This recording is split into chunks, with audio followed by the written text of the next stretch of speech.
Hey guys, welcome back to another episode of the Mind Muscle Connection podcast. Today is a Q&A episode. I have three questions I want to dive into. But first, before I go into that, I do want to just let everyone know I have my free body recomp checklist resource. So again, this is going to go over 10 things you need to have in a body recomp. Again, it's completely free. The link to that is in the show notes. So if you're interested in finding out more about that, or again, you find any of this stuff interesting, or you've listened in the past and you found it to be interesting, go check that out. Again, that's a free resource for everyone. So with that out of the way, let's dive into today's Q&A episode. So again, three questions. So the first question I have is, let me pull it up. Does it generally take a number of phases of builds, cuts, and maintenance for recomp? So real quick, I want to go over what a recomp is, and then I'll talk about how many phases that could potentially take. So again, if we look at a body recomp, you'll see it sometimes. So to me, a body recomp is essentially over time, we are losing body fat and we're adding more muscle to our frame, right? We're recomping our body. So again,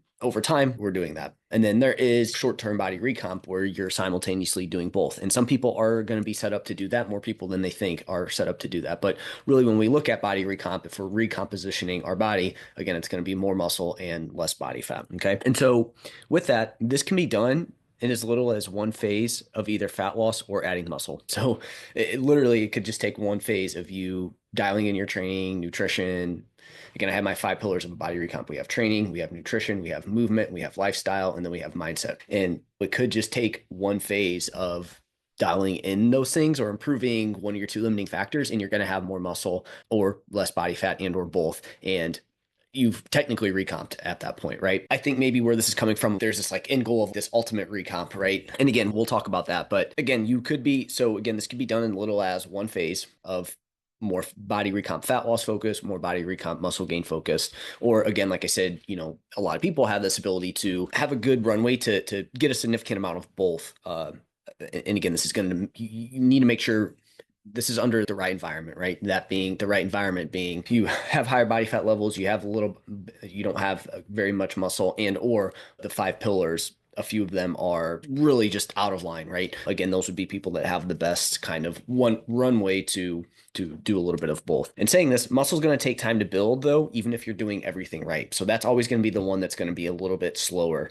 there. So again, no matter what, like to really add a lot of muscle, that is going to take a significant amount of time. You're not going to get this all done you're not going to build all the muscle you want in say one phase. That's going to be done with you consistently weight training and applying the training principles towards muscle growth that I teach all my clients. That's going to be applied. That's going to take a long time to really build an appreciable amount of muscle. Again, you can build a little bit in a short amount of time, especially if you are coming from a long layoff or you don't have a lot of muscle or you're just training or one of the pillars are super just have just been neglected and are not very great. You could build a decent amount. But again, if you look at anybody who builds any amount of muscle that you can really notice and that you're okay, that guy or gal definitely lifts weights, that's going to come from years of putting in work and being consistent with it, right? So the muscle building side of things does take a little bit longer. So there aren't a certain amount of phases you need to do. It's not like, hey, generally speaking, if you do 3, you're going to have this amazing recomp, right? Again, it's all going to depend on where you're coming from,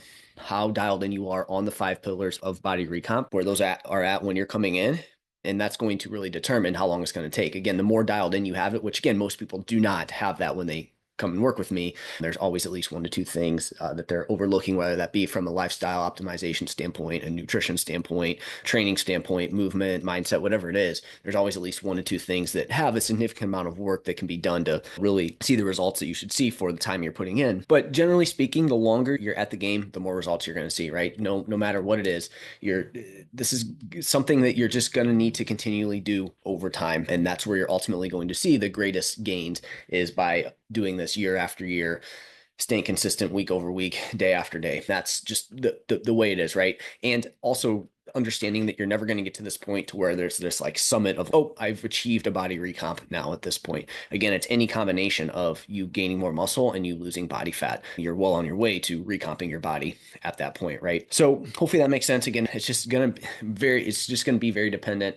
There's no amount of phases because again, even within that, each phase could differ in terms of the time frame that we're at, what's going on. So there's a lot that go into it. So long story short, the longer you're gonna commit to the process, the better your results are gonna be when it comes to recomping your body. Okay, so next question I want to go over is how do you determine your daily caloric intake and macros with the goal of fat loss? So the first thing we're gonna do in this process is we want to find your maintenance calories. This is something that most people overlook. They want to go straight to fat loss. They've never really tracked calories before, and hey, somebody lost weight tracking calories, so I'm just gonna or tracking macros, so I'm just gonna put this into a calculator and start losing weight. Or again, you just pick a random number and you start plugging away with it, right? And again, that could work, but it could be too high, it could be too low for you. It just depends. The first thing we want to do in this process is we want to find a client's maintenance calories. Just because again, this is going to allow us to, you find that maintenance, that's where your body weight's stable, again, within a small range.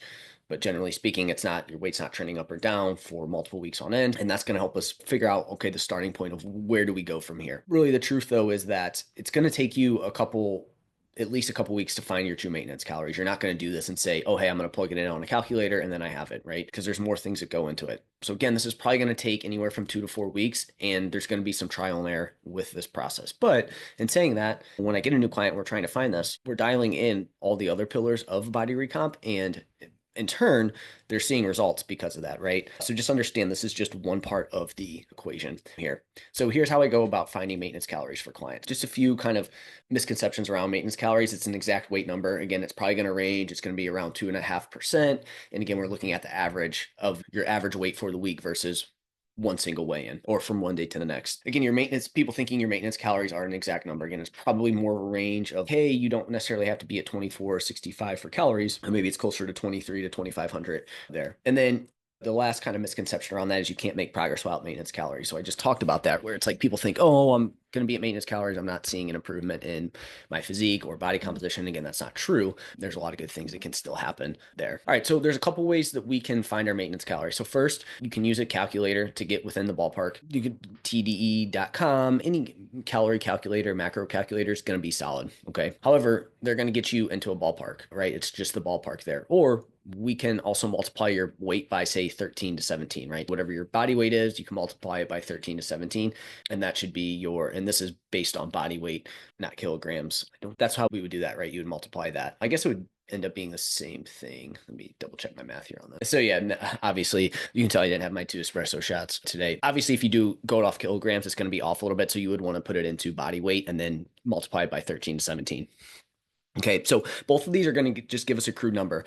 The calorie calculator is probably going to be a little bit closer than the crude kind of 13 to 17 multiply your body weight by 13 through 17. But again, both are going to get you within the ballpark, and that's really where we want to be, because there is no exact science to either of these. Sorry, the calculators usually have an exact science or an algorithm, but again, they're just going to get you within the ballpark, and our genetics are really going to determine where we fall with that. Okay. So from there, we're going to track our calories, steps, and body weight, right? And so what we're going to do is we're going to take our average weight for each week. We're going to do this for 2 to 3 weeks and see where your average weight trends. Again, ideally, we would take a minimum of 3 weigh-ins under the same conditions and then take the average for the week. And we're going to see where that weight trends, okay? If your weight shows a trend in one direction over 2 to 3 weeks, then you can potentially make an adjustment. So weight gain example, your week 1 average weight was 168, your week 2 average weight was 168.6, and then week 3 average weight was 169.1.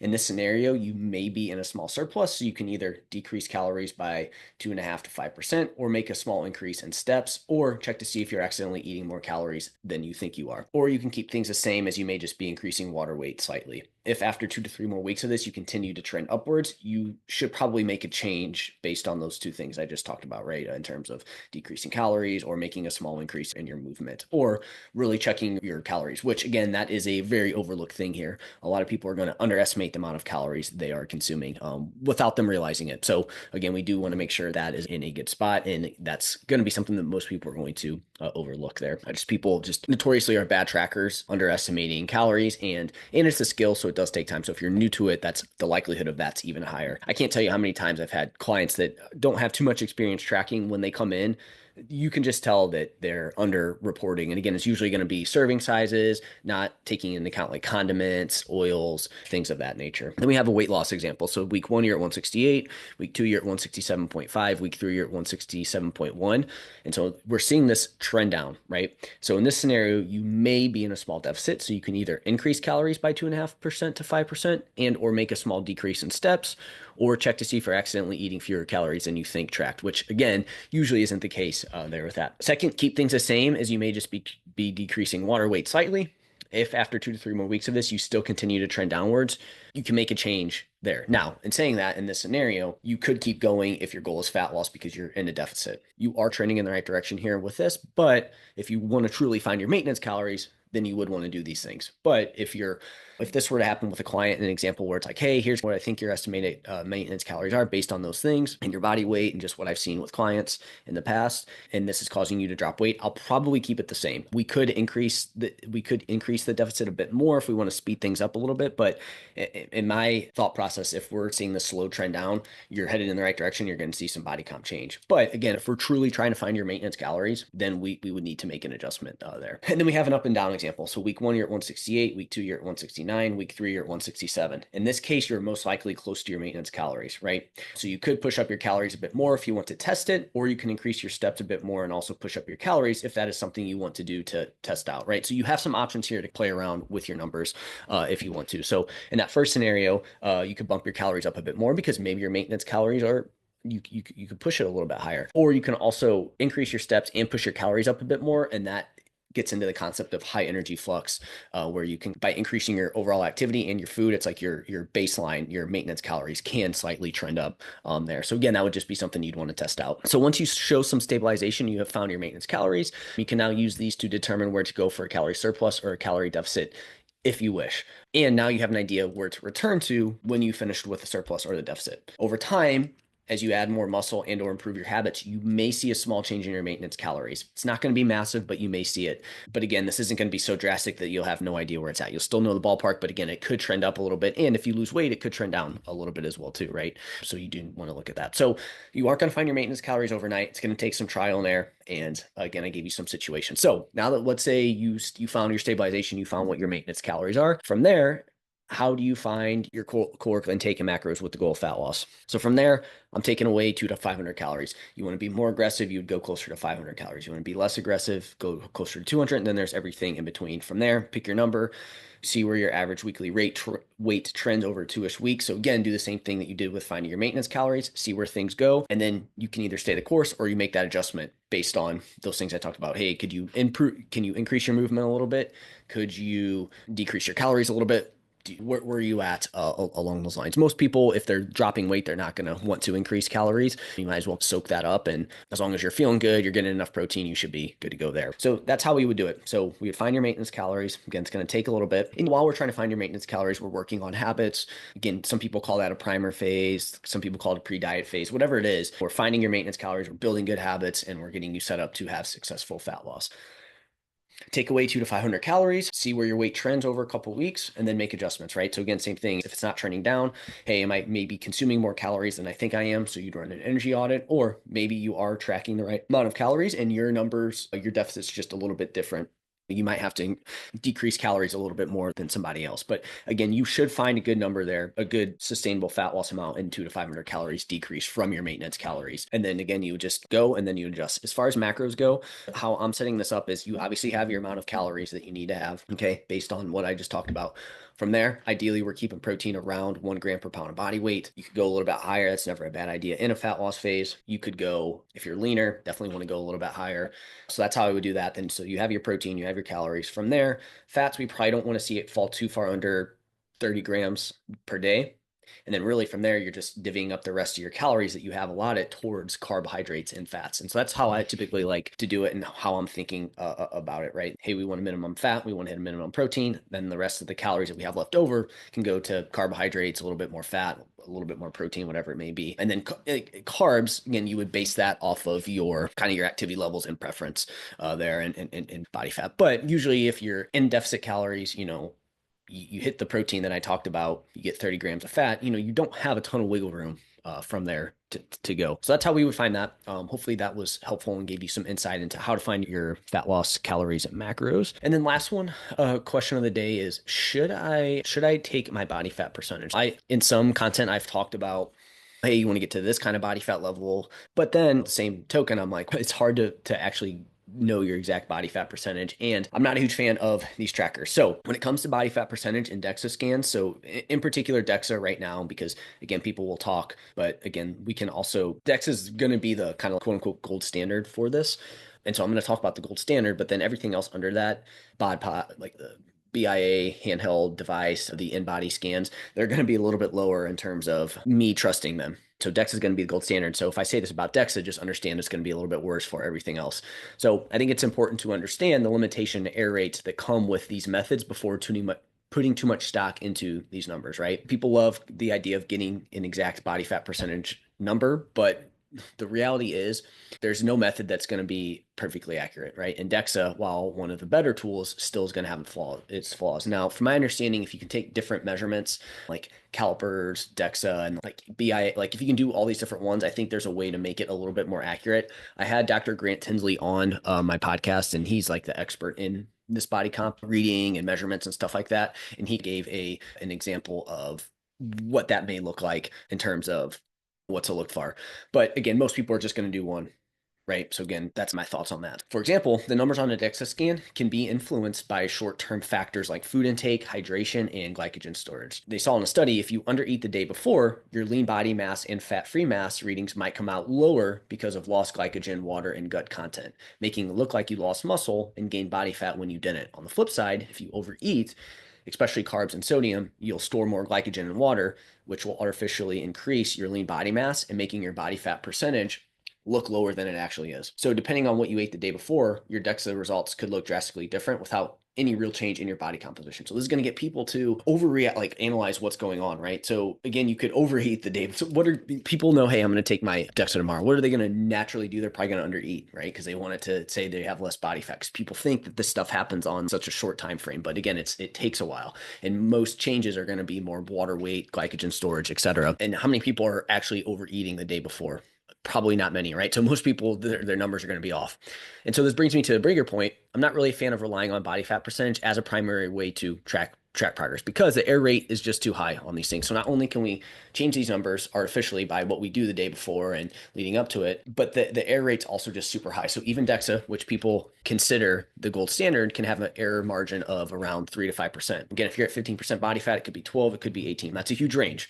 Other methods like calipers or BIA are even less reliable, and calipers could be accurate, but again, it really depends on who's doing it. So when people stress over their exact body fat percentage, changing by a percentage point or two, they're just often seeing measurement error and not actual progress and or the standardization of it from the day before. So instead of fixating on an unreliable number, I always recommend people track progress in more practical ways, like measurements, progress photos, pay attention to how they look and feel, clothes, right? If your waist is shrinking, your muscles look more defined, and you're getting stronger in the gym, that's real progress that isn't going to be skewed by what you ate the day before. Plus, those are the changes that actually impact how you look and perform, right? Rather than just chasing some arbitrary number, right? Because it's like, okay, do you want to be 15% body fat or do you want to look 15% body fat? I know which one I'm choosing. So again, if you actually are 15% body fat, but DEXA or whatever says you're 18%, are you now upset? Or so again, we need to look at that. So DEXA can be useful in certain situations, research settings, maybe looking at long-term trends. It could be helpful. Looking at bone density as well too, that can be helpful. But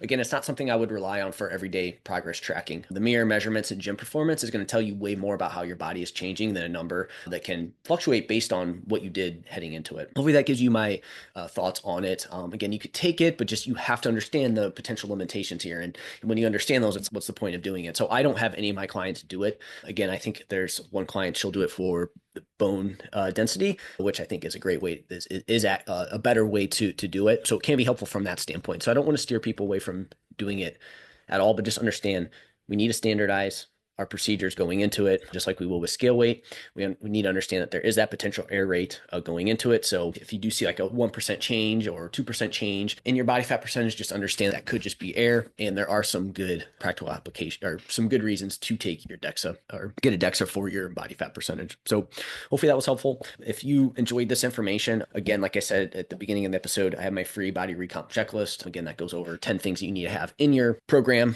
not your training program, just your program in general. I touch touch on the 5 pillars in that. I go over the 2 kinds of body recomp, why body composition is important, and then again, the practical applications of it and the things you actually need to be doing. Again, the link to that is in the show notes. If you found this podcast to be helpful in any way, if you could leave a rating and review, that will help more people find it. If you haven't yet, give me a follow on Instagram, Jeff. That's where I'm most active on social media. And then lastly, if you have any questions on taking your DEXA, how to set up your fat loss, calories, macros, then my free 30-minute strategy calls for you. The link to that is in the show notes, and I'll chat with you guys next time.